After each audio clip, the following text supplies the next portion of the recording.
जो बीमार हैं उनको सेहत अता कर।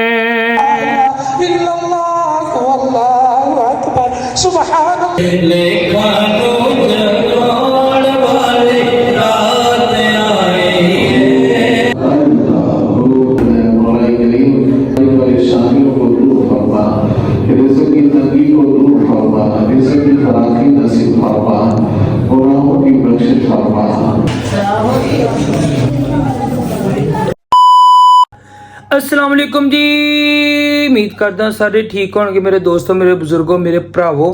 ਅੱਜ ਸ਼ਬਰਾਤ ਦਾ ਦਿਨ ਆ ਤੇ ਅੱਜ ਅੱਲਾ ਦੇ ਫਜ਼ਲੋ ਕਰਮ ਦੇ ਨਾਲ ਅਸੀਂ ਚੱਲੇ ਆ ਮਸਜਿਦ ਦੇ ਵਿੱਚ। ਦੇਖਦੇ ਹਾਂ ਕਿਹੜੀ ਮਸਜਿਦ ਦੇ ਵਿੱਚ ਕੀ ਇਹਦਾ ਨਾਮ ਹੈ। ਤਸਬੀਹ ਨਮਾਜ਼ ਵੀ ਪੜਾਂਗੇ, ਦਰੂਦ ਸਲਾਮ ਵੀ ਪੜਾਂਗੇ, ਨਾਤ ਸ਼ਰੀਫ ਵੀ ਸੁਣਾਂਗੇ, ਅੱਲਾ ਦੇ ਹੁਕਮ ਦੇ ਨਾਲ ਪੜਾਂਗੇ ਵੀ। ਤੇ ਯਾਰ ਅਸੀਂ ਜਦੋਂ ਛੋਟੇ ਛੋਟੇ ਹੁੰਦੇ ਸੀ ਨਾ ਯਾਰ, ਕਿ ਗਲੀ ਮੁਹੱਲਿਆਂ ਦੇ ਵਿੱਚ ਦੇਖਣਾ ਕਿ ਯਾਰ ਲੋਕ ਪਟਾਕੇ ਲੈ ਕੇ ਆ ਰਹੇ ਜਾ ਰਹੇ, ਪਰ ਹੁਣ ਨਹੀਂ ਉਹ ਹਿਸਾਬ ਹੈ। ਹੁਣ ਲੋਕਾਂ ਨੂੰ ਸਮਝ ਆ ਗਈ ਹੈ ਕਿ ਯਾਰ ਨਹੀਂ, ਆ ਜਿਹੜੀ ਰਾਤ ਇਬਾਦਤ ਦੀ ਰਾਤ ਆ, ਇਹਦੇ ਵਿੱਚ ਬਜਟ ਬੋਲਿਆ ਜਾਂਦਾ ਹੈ। ਤੇ ਮੈਂ ਤੁਹਾਨੂੰ ਦੋ ਬੋਲ ਸੁਣਾ ਦੇ, ਅੱਲਾਹ ਪਾਕ अपनी बारगाह में कबूल मंजूर फरमाए। जो बीमार हैं उनको सेहत अता कर। A few moments later. लो भाजी ਅਸੀਂ ਜਾ ਰਹੇ ਹਾਂ ਤੌਬਾ ਕਰਨ ਕਿਸੇ ਮਸਜਿਦ ਦੇ ਵਿੱਚ ਇਬਾਦਤ ਕਰਨ। ਬਾਕੀ ਅੱਲਾਹ ਤਾਲਾ ਕਬੂਲ ਫਰਮਾਏ। ਸਾਈਕਲ ਭਾਈ ਪਾਰਕਿੰਗ ਲੋ ਭਾਈ ਮੋਟਰਸਾਈਕਲ ਸਟੈਂਡ ਆ ਗਿਆ ਇੱਥੇ। ਮੋਟਰਸਾਈਕਲ ਸਟੈਂਡ ਤੇ ਲਾਉਣ ਲੱਗੇ ਆ। ਇੱਧਰ ਸਾਡੇ ਮਕਸੂਦ ਭਾਈ, ਇਹਨਾਂ ਦੀ ਡਿਊਟੀ ਲੱਗੀ ਹੈ ਮਾਸ਼ਾਅੱਲਾ ਹੈ।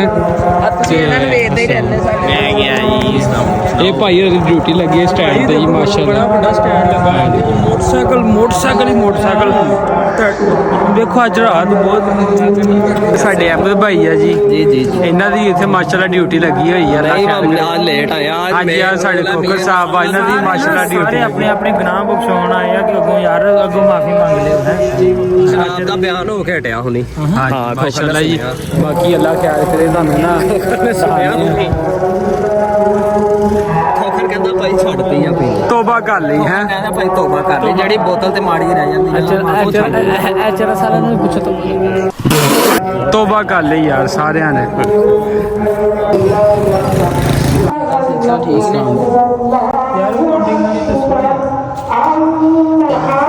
ਦੋ ਤਸਵੀਰ ਲਈ ਇੱਕ ਮੇਰੇ ਵਾਸਤੇ ਵੀ ਲੈ ਦੇ, ਇੱਕ ਕਿਸੇ ਹੋਰ ਨੂੰ ਦੇ ਦਾਂਗੇ। ਚਲੋ ਦਰੂਸ਼ੀ ਪੜੇਗਾ, ਸਾਨੂੰ ਵੀ ਫਾਇਦਾ ਹੋਏਗਾ। ਹਾਂਜੀ, ਇਹਨਾਂ ਨੂੰ ਸਵਾਬ ਹੋਏਗਾ। ਮਤਲਬ ਕਿ ਇੱਕ ਹੋਰ ਦੇ ਦੋ।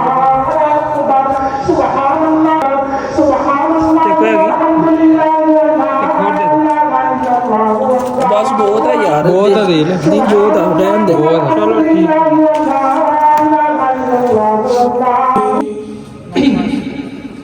قل هو الله أحد الله الصمد لم يلد ولم يولد ولم يكن له كفوا أحد بسم الله الرحمن الرحيم بسم الله إلا الله والله أكبر سبحان الله والحمد لله ولا إله إلا الله والله أكبر الله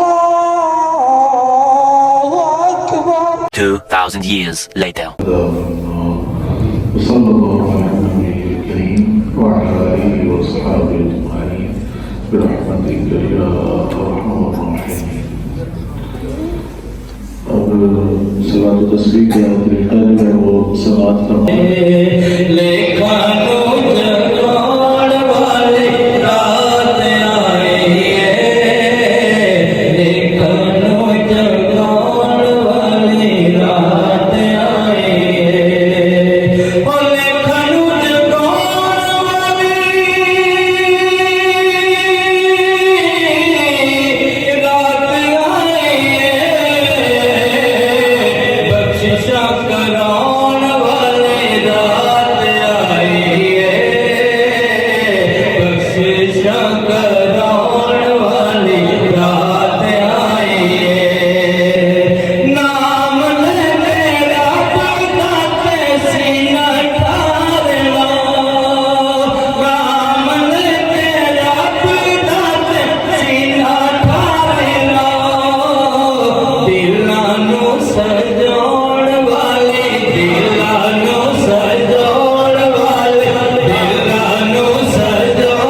बख्शता है, जो रिस्क मांगता है जैसे रिस्क अता फरमाता है, जो मुसीबत में मुब्तला है मुसीबत से रिहाई देता है। मौला करीम हमारी मुसीबतों को दूर फरमा, हमारे मसाइल को दूर फरमा, हमारी परेशानियों को दूर फरमा, रिज़्क़ की तंगी को दूर फरमा, रिज़्क़ की फराखी नसीब फरमा, गुनाहों की बख्शिश फरमा।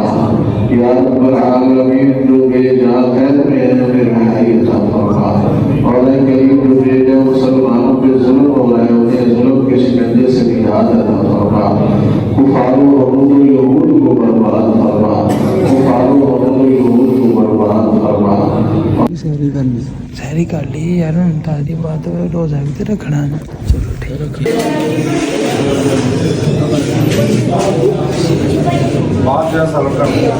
मिलते हैं सहरी तो बाद इंशाल्लाह जी, इंशाल्लाह रोजा जरूर।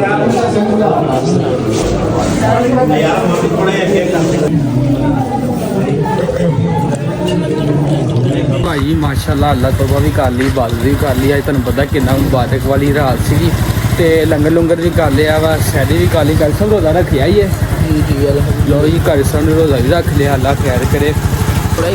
थोड़ा टाइम रह गया नमाज का, तो नमाज दे फजर पढ़ांगे तो इंशाल्लाह आराम करांगे। तो यार साडा चैनल सबसक्राइब करो, लाइक करो तो शेयर करो, ठीक है। मिलते हैं अगले ब्लॉग।